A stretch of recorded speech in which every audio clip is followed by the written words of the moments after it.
Hi అండి. అందరికీ నమస్కారం. Welcome to my channel. ఈ వీడియోలో ఏపీ ప్రభుత్వ ఉద్యోగులకు మరియు పెన్షనర్లకు ఈ మార్చి నెల జీతాలు మరియు పెన్షన్లు జమ అయ్యే తాజా సమాచారం గురించి వీడియోలో తెలుసుకుందాము. వీడియో అయితే ఎక్కడ గాని స్కిప్ చేయకుండా ఎండ్ వరకు చూసేయండి. అప్పుడే ఇన్ఫర్మేషన్ పూర్తిగా అర్థమవుతుంది. అలాగే వీడియో చూస్తున్న ప్రతి ఒక్కరు లైక్ చేయండి ఫ్రెండ్స్. ఈ వీడియోని తోటి ఉద్యోగ, పెన్షన్ మిత్రులతో అయితే షేర్ చేయండి. కొత్తగా మన ఛానల్ చూస్తున్నవారు ఇంకా ఎవరైనా సబ్స్క్రైబ్ చేసుకోకపోతే వెంటనే మన ఛానల్‌ని సబ్స్క్రైబ్ చేసుకోండి. సబ్స్క్రైబ్ చేసుకోవడం వల్ల నేను చేసే ప్రతి ఒక్క వీడియో మీ వరకు రీచ్ అవుతుంది. ఇక ఆలస్యం చేయకుండా వివరాల్లోకైతే వెళ్ళిపోదాము. ఫ్రెండ్స్, ఇక విషయానికొచ్చినట్టయితే ఆంధ్రప్రదేశ్ రాష్ట్ర వ్యాప్తంగా ఉన్నటువంటి లక్షలాది మంది ప్రభుత్వ ఉద్యోగులు, ఉపాధ్యాయులు మరియు తమ జీవితాంతం సేవ చేసి విశ్రాంతి తీసుకుంటున్న పెన్షనర్లు ప్రస్తుతం ఒకే విషయం కోసం అత్యంత ఆతృతగా అయితే ఎదురు చూస్తూ ఉన్నారు. అది మార్చి నెల జీతాలు మరియు పెన్షన్లు ఎప్పుడు తమ బ్యాంకు ఖాతాల్లో జమ అవుతాయి అనే కీలక సమాచారము. సాధారణంగా ప్రతి నెల 1వ తారీఖున జీతాలు రావాలని అందరూ ఆశిస్తారు. కానీ మార్చి నెల అనేది ఆర్థిక సంవత్సరం ముగింపు కావడంతో ఇక్కడ కొన్ని ప్రత్యేక పరిస్థితులు మరియు ప్రభుత్వ ప్రక్రియలు మారుతూ ఉంటాయి. దీనివల్ల ఇతర నెలలతో పోలిస్తే మార్చి నెల జీతం అందడంలో కొంత జాప్యం అయితే జరగడం అనేది మనం ప్రతి ఏటా చూస్తూనే ఉంటాము. సాధారణ రోజుల్లో అయితే ఉద్యోగుల రెగ్యులర్ పేరోల్ ప్రక్రియ అనేది ప్రతి నెల 15వ తేదీ నుంచి 22వ తేదీ మధ్యలో పూర్తవుతుంది. ఈ సమయంలోనే అన్ని విభాగాల డ్రాయింగ్ అండ్ డిస్బర్సింగ్ ఆఫీసర్లు, డీడీఓస్ తమ పరిధిలోని ఉద్యోగుల వివరాలను మరియు హాజరు పట్టికలను ఆన్‌లైన్ సిస్టమ్‌లోకి అప్‌లోడ్ చేస్తారు. కానీ మార్చి నెల వచ్చేసరికి ప్రభుత్వం గత ఏడాదికి సంబంధించిన అన్ని రకాల పెండింగ్ బిల్లులను అంటే మెడికల్ బిల్లులు, సరెండర్ లీవ్ వంటివి వాటిని క్లియర్ చేయాలని లక్ష్యంగా పెట్టుకుంది. సో, లక్ష్యంగా పెట్టుకుంటుంది కాబట్టి ఈ పని ఒత్తిడి వల్ల సర్వర్‌లపై భారం పెరుగుతుంది. అందుకే ఈసారి రెగ్యులర్ జీతాల బిల్లుల అప్‌లోడింగ్ గడువును కూడా మార్చి 21 నుంచి 27 వరకు పొడిగింపు అయితే చేయడం జరిగింది. అంటే ఈ వారం రోజుల్లోనే అన్ని ప్రభుత్వ విభాగాల వారు తమ ఉద్యోగుల వేతన సవరణను సీఎఫ్ఎంఎస్ పోర్టల్‌లోకి పంపించాల్సి ఉంటుంది.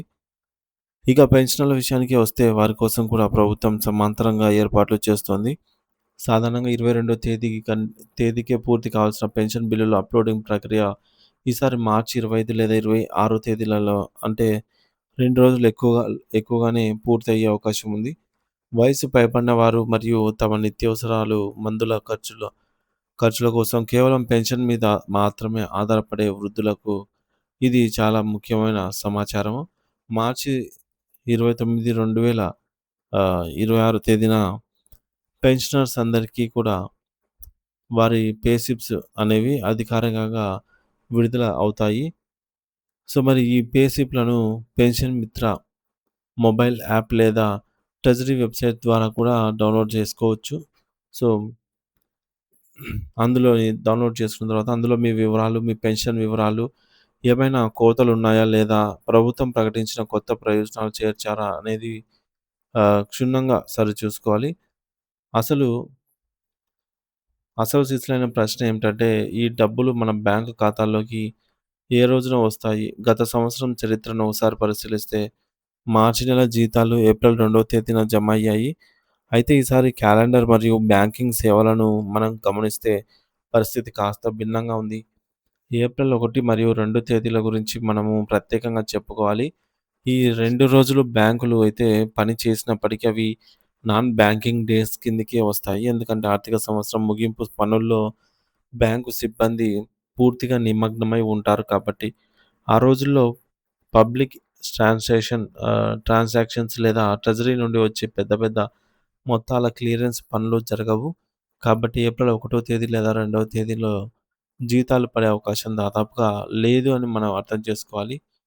మరి పరిస్థితిని మరింత క్లిష్టతరం చేస్తూ ఏప్రిల్ 3వ తేదీన గుడ్ ఫ్రైడే సందర్భంగా రాష్ట్ర వ్యాప్తంగా ప్రభుత్వ సెలవు దినం మరియు బ్యాంకులకు కూడా అధికారిక సెలవు ఉంటుంది కాబట్టి ఆ రోజు కూడా ఎటువంటి నగదు బదిలీ జరిగే ప్రసక్తే లేదు. ఇక మనకు తదుపరి అవకాశం ఏప్రిల్ 4వ తేదీన శనివారం కాబట్టి ప్రభుత్వం మరియు బ్యాంకులు సమన్వయంతో కలిసి చేస్తే 90% జీతాలు మరియు పెన్షన్లు ఆ రోజునే జమ అయ్యే అవకాశాలు పుష్కలంగా కనిపిస్తున్నాయి. ఒకవేళ ఏప్రిల్ 4వ తేదీన ఏవైనా సాంకేతిక సమస్యలు తలెత్తినా లేదా నిధుల విడుదల ఆలస్యమైన మరుసటి రోజు అంటే ఏప్రిల్ 5వ తేదీన ఆదివారం కావడంతో మళ్ళీ బ్యాంకులకు సెలవు వస్తుంది. దీనివల్ల ప్రక్రియ సులభతరం మరింత ముందుకైతే వెళ్తుంది. మరి వయసు ఆహ్, ఈ వరుస సెలవులను మరియు బ్యాంకింగ్ నిబంధనలను దృష్టిలో ఉంచుకుంటే ఏప్రిల్ 4న నగదు జమ కాని పక్షంలో ఖచ్చితంగా ఏప్రిల్ 6వ తేదీ సోమవారం నాడు అందరి ఖాతాల్లోకి మార్చి నెల సొమ్ము అనేది చేరుతుంది. అంటే సాధారణ నెలల కంటే దాదాపు 5-6 రోజులు ఆలస్యం అయ్యే అవకాశం ఉందని స్పష్టమవుతోంది. ఈ నేపథ్యంలోనే ఉద్యోగులు మరియు ఉపాధ్యాయులు పెన్షనర్స్ అంతా కూడా తమ ఇంటి ఖర్చులు, ఇంటి అద్దె భత్యం, పిల్లల ఫీజులు, అలాగే పాల బిల్లులు లేదా ఇతర ఈఎంఐ చెల్లింపుల కోసం తమ వద్ద ఉన్న బడ్జెట్ ముందుగానే ప్రణాళిక వేసుకొని సిద్ధంగా చేసుకోవాలి. సో, మరి నెల ఆఖరులో మరియు వచ్చే నెల మొదటి వారంలో ఎటువంటి ఆర్థిక ఇబ్బందులు తలెత్తకుండా ఈ యొక్క సమాచారం అయితే ఎంతో ఉపయోగపడుతుందనైతే ఆశిస్తున్నాము.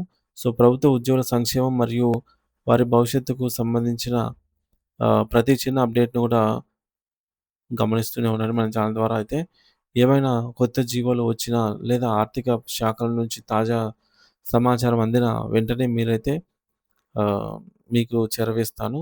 సో, ఈ విలువైన సమాచారాన్ని మీ తోటి ఉద్యోగ మిత్రులతో అయితే వాట్సాప్ లేదా సామాజిక మాధ్యమాల ద్వారా షేర్ చేయండి.